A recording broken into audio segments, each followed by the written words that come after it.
got no need for farmers or use for them. Just 1 minute, Mr. McLintock.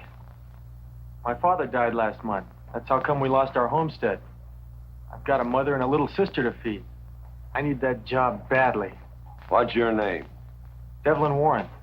Well, you got a job, son. See my home ranch foreman. He's over at the corral.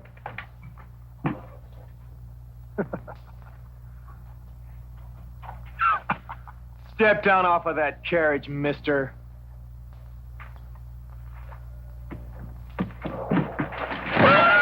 Hold that hog leg. I've been punched many a time in my life, but never for hiring anybody. I don't know what to say. Never begged before. Turned my stomach.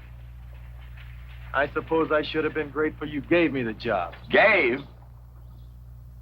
Boy, you got it all wrong. I don't give jobs, I hire men. You intend to give this man a full day's work, don't you, boy? You mean you're still hiring me, Mr. McLintock? Well, yes, sir. I mean, I'll certainly deliver a fair day's work. For that, I'll pay you a fair day's wage. You won't give me anything, and I won't give you anything. We both hold up our heads. Where do you live? The settlers' encampment, down by the mine. That's your plug? Yes, sir. Well, hop on him, and we'll go get your gear.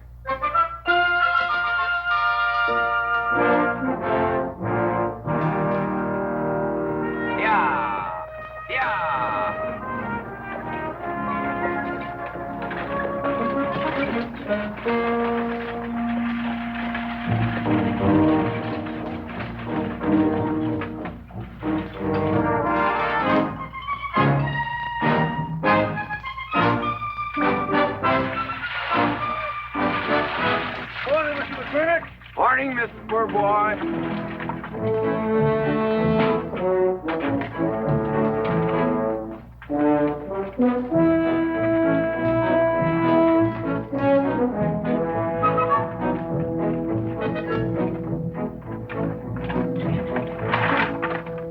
I'm sure that all you fine people are interested in knowing just what portion of this new land will be your new home.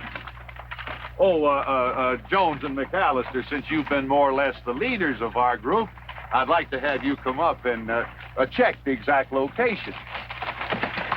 Won't be a minute, sir.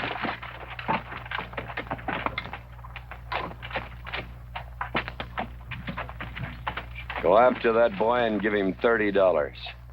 Tell him McLintock pays these riders a month in advance. From the looks of things, they can sure use it, too. Oh, Mom? Mr. Drago. More. Well, and what do we owe this visit from the cattle baron? I've got a touch of hangover, bureaucrat. Don't push me. Oh, Baxter!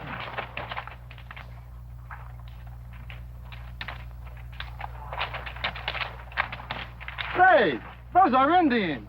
Are there Indians in this homestead land? Friendly Indians, my boy. Oh, Macklin! Oh, running buffalo. Oh, Macklin! Long time we don't get drunk together. And it's going to be a lot longer time, because it's against the law and you're with the sheriff. And if I got my hands full, they came into town to meet the train. The old Indian chiefs are coming home. I heard they'd been pardoned. They don't know when it's arriving, this week, next week, or next month. So in the meantime, I've got to do something with them. Could I cut out a couple of head of your steers to feed them? Otherwise, some of these settlers' milk cows are going to disappear. That's right, Macklin. Cut out whatever you need. Sheriff, are you going to camp these savages with all these settlers? You're asking for trouble. Mr. Douglas, I already have plenty of trouble. Please stay off my back. Running Buffalo, bring your people over to the clay slide. Go. Hello, Mr. Macklin. Tiny Mouth, it's nice to see you. You wouldn't believe it now, but 20 years ago, she was a mighty handsome maid. 20 years ago, you thought so too, Mr. Douglas.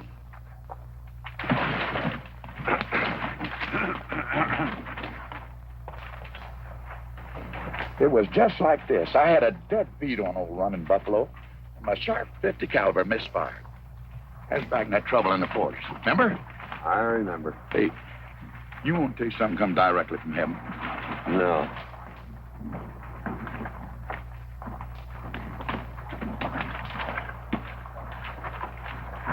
Where'd you get this? That boy's mama baked them.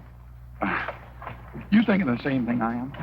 She's a widow woman, boss, and she's got a long, hard road off. Hire her.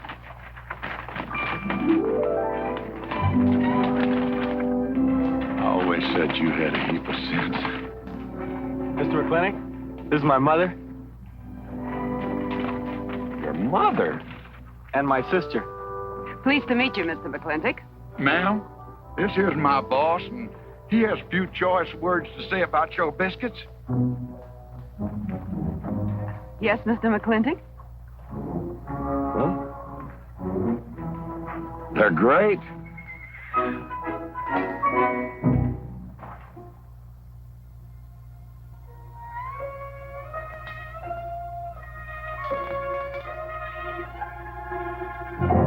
Well, you old Cantonese reprobate, how about it?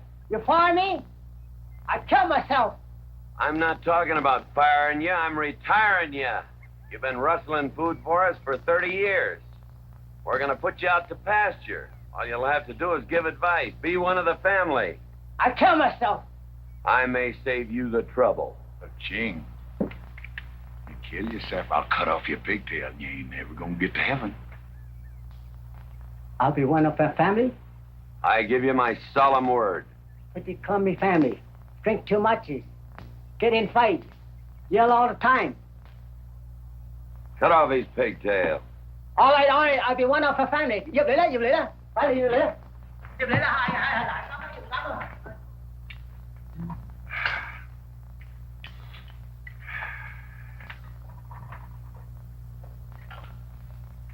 I hope everything is satisfactory. This is such a big house, it'll take me a while to get used to things. Now, please don't hesitate to tell me if anything is wrong. No bird's nest soup. Otherwise, it's fine. Everything on nicely, finally, fine. ma'am? Best apple pie I ever had. Curly's right, ma'am. Hated to leave that last bite. Shall we celebrate with a drink? Carla, come in and help me with the dish. Alice, you want to help too? Yes, Jacob. All right, pitch in. Now I'll wash and you kids can dry. Is that good here?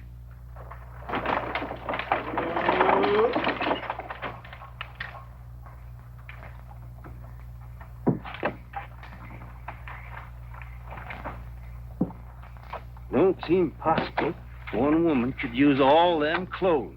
You keep a civil tongue and your unprepossessing face. Yes, ma'am. And unload my baggage, please. Yes, ma'am. By the way, what does that word unprepossessing mean?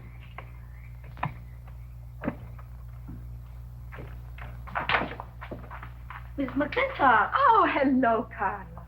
Run and help the driver with my luggage. I couldn't trust anyone else in this house to do anything correctly. Luggage? Give him a hand, Curly. Yes, boss. Mr. McLintock? Are you moving back in? Yes, but nothing has changed except my place of residence. And I'd be willing to put up with savages rather than be denied the company of my daughter. And I'm proving that by moving in here. Mr. McLintock, since it's my first day, would you excuse me if I, Go ahead. Oh, Catherine, this is, Dev Warren. Joined the outfit today. Please, ma'am. Thank you. Well, how refreshing. A polite young man here.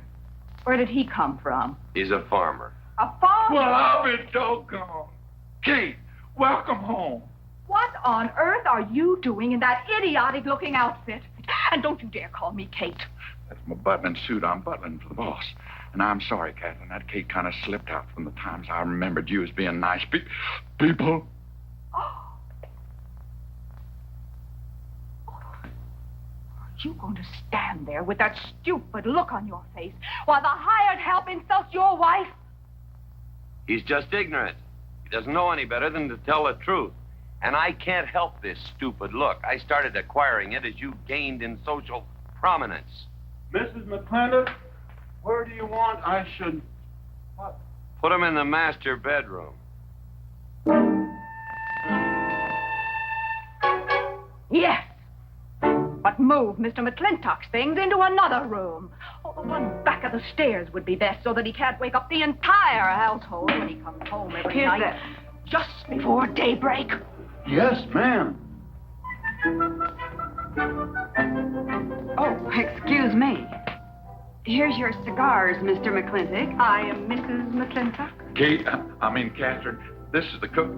This is the lady does the cooking for us. Mrs. Warren, Mrs. McLintock. How do you do? Very pleased to meet you, Mrs. McLintock. Very pleased. Likewise. You see, I just came to